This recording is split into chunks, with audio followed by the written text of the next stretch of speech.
are involved in the patellafermoral joint? Femur and a patella. The femur and the patella. This is going to be one of the easiest ones ever. Okay? So what you want to make sure is that your patient isn't hyperextended. So we'll give her a little bit of a towel roll. Okay? Just to make sure that she's not hyperextended. You want to make sure that they aren't contracting their quads, because if she contracts her quads, then you can't move the patella. Why is that? Because it's a pulley. Because it's a pulley and the patella sits in the tendon, right? So if you are contracting that muscle, then the patella is not going to move, right? So go ahead and contract. Now you can see I can't move that patella. Go ahead and relax. Now she relaxes. Now I can get that patella to move. Do you guys see that?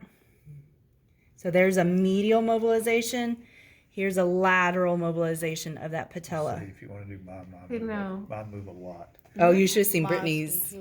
I have earlier. a question about this. And this tap, Do you really want your patella to move that much? Because I've always heard like you don't want it to move too much because then it can move to the wrong place. And Yes, so you can sublux the patella if it moves too much, okay? But there should be some mobility in that patella, because if not, then usually what's indicated is you're getting too much of like a pull on one side, or that capsule is tight. If the patella doesn't move, what might you see? the weird patient? gait, like they're not being able to. It could be a weird gait. You talking about in the patient? They can't bend their legs. They can't bend their leg, right? You're going to have limited flexion and extension, because in order to get full flexion, that patella has to move. To get full extension, the patella has to come back in a superior direction. So that patella has to move. So you need it to move. You just don't want it to move like Brittany P's, that when I go into a medial mob, her kneecap comes all the way out here. And then when I go laterally, it comes all the way out here. And when I do a little tilt test, oh yeah, see hers? Wow. You can see it tilts a little bit. Brittany's look like this. Here's your patella. Here's my patella. It's right here. Right? So her patella, when I did the tilt test, like I could feel this edge. And when I did like a medial, I could feel the medial edge of the patella dip all the way into the groove. And it was just sticking up, right? So no, you don't want it to move like that. So That would be a lot of like instability type of things. So the femur is concave. Yes. Yes. Okay. Patella's convex. So what Oh, if their wait, patella is already offset from like an injury or something?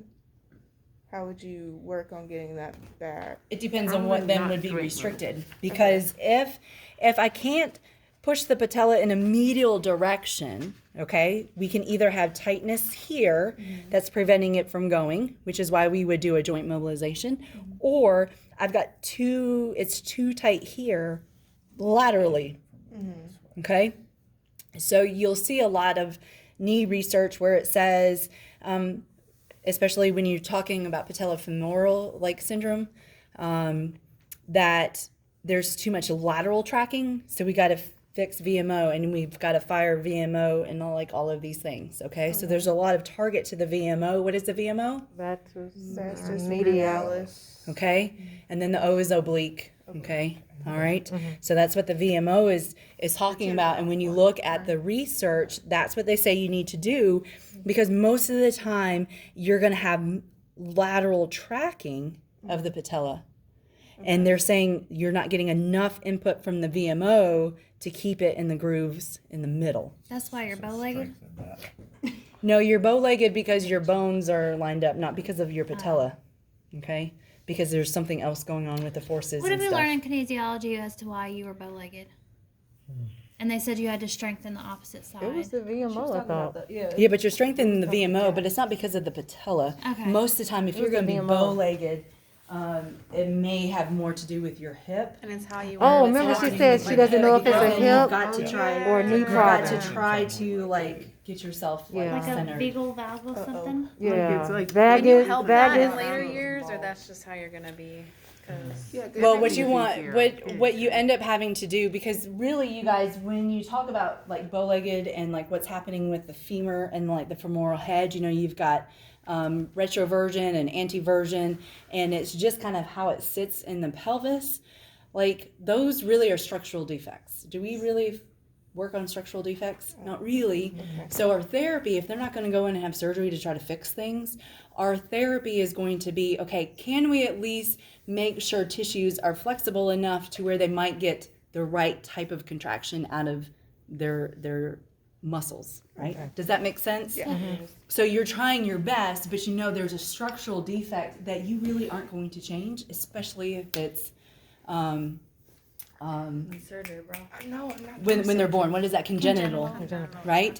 So if it's Your CP and stuff. yes, or even like the hip dysplasias where the acetabulum isn't formed completely, like you'll see a lot of like subluxes and dislocations because they don't have a good hold.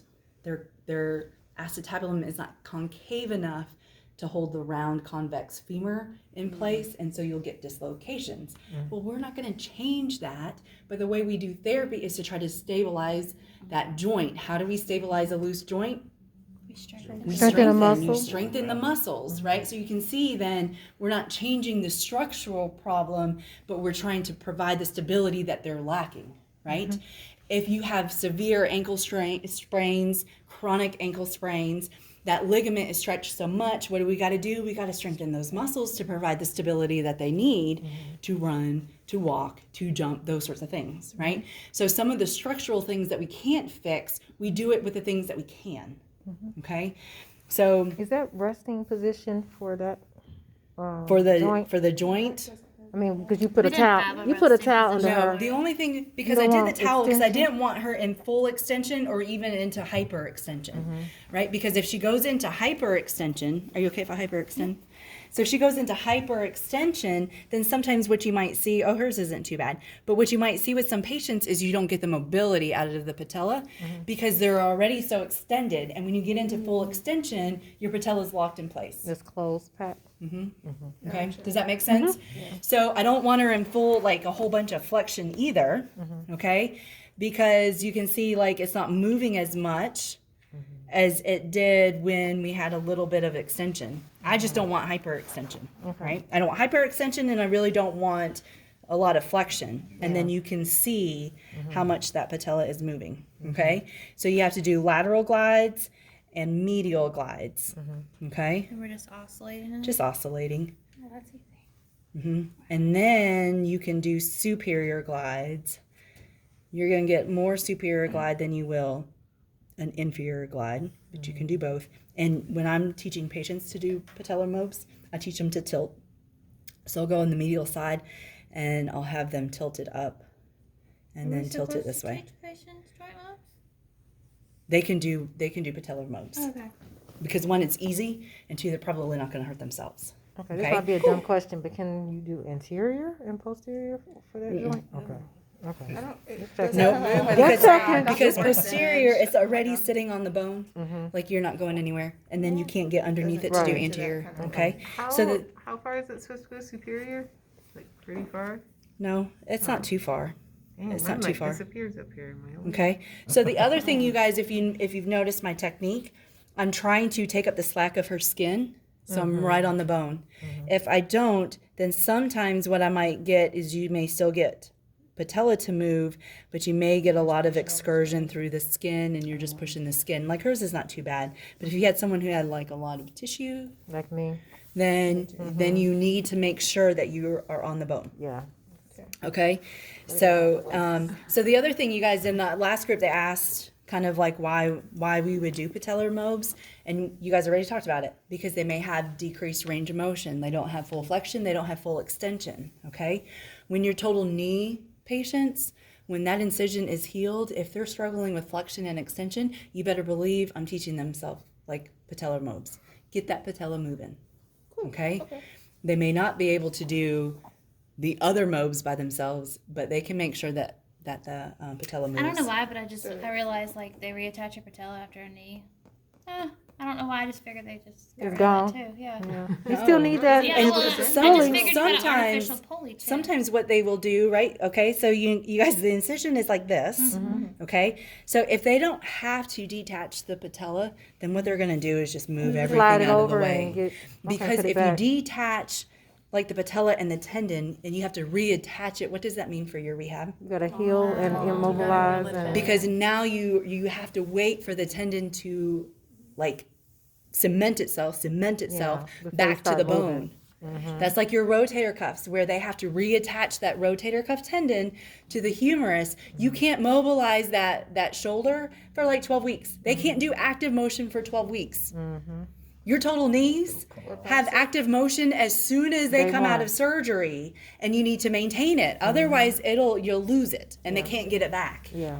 So you see, if they can, they will not remove anything. They'll shove things to the side. So if they have to, then what do they do? Then they're on weight-bearing precautions, they're on range of motion precautions, and then you just hope to God that when they lift those precautions, that everything isn't stuck in one place. Have you guys seen total knees before?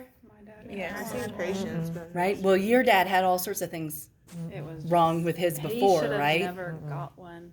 Okay. He got in a motorcycle accident at 19. His whole leg was stiff. He Yeah. move his So he and didn't then have good range beforehand. no, and then he was 50 something when he got it. His doctor like, yeah, you'll be able to bend your leg. My dad's like, oh my god, yes. Yes, He can and he only can't. like now it's like. To be There- fair, I don't think he was doing his exercises. There either, is but there is something about a total knee that it doesn't matter what happens, it wants to freeze up so fast. he can only So bend it maybe fast. like. You can't get passive range, you can't get active You walk range, with and the it's a limp. struggle Oh, yeah. to get He them used to there. walk like this. Right? I mean, If you can ever get since- somebody active range at like 110, everybody's excited. If you get 115, you're a miracle worker. What's the normal range for flexion? 120. 120.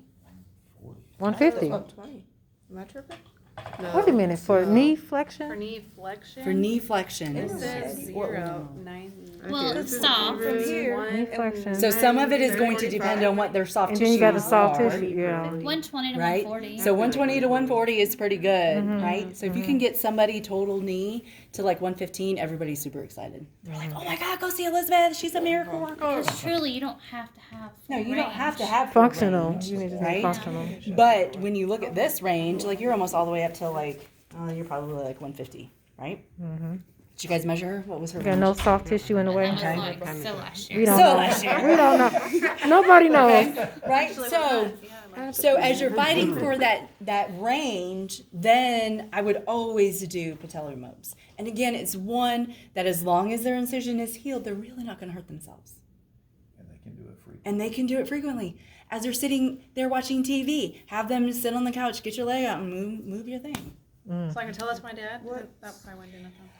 It may be past the point where that's he's going to see a lot of things, but you can tell him to do it and see if he does it. And He never did his exercise to begin with, so. so he may not do it. You may have a Okay. lifelong patient. Patient. What stages of the moves would you teach? Start practicing. I would just tell them to move it. Come into your Just tell class. them Everyone can look What's at that my equivalent leg. to I'm like, though? Is it like they're gonna move it as far as maybe a 3 or as far as they can take it? So, and when I teach a patient to do it, I just tell them, like, if you can grab a hold of your kneecap, you're just going to move it side to side and then try to go up and down. But you see, like, when I do it, I'm using both of my hands. When a patient does it, they'll probably just use, like, one hand. And And so, like, they're just, see, now she, like, tightened everything lightly. up as she moved. Right? So relax. There you go. Alright. And so they may do it this way, or you may just have them because it'll be easier. Say take your 2 fingers and then push your kneecap in this way. Do it like 10 times, and then do it this way, right? And I'm trying to do it the same hand that she probably would do it with, right? So you can see what I'm doing. And then it's just because you just want it to move. Truthfully, if they do it at home and it starts moving, that's one less thing you have to worry about, It's worse when you do it. right? I'm rocking it Okay. now. All right. I used to do it a lot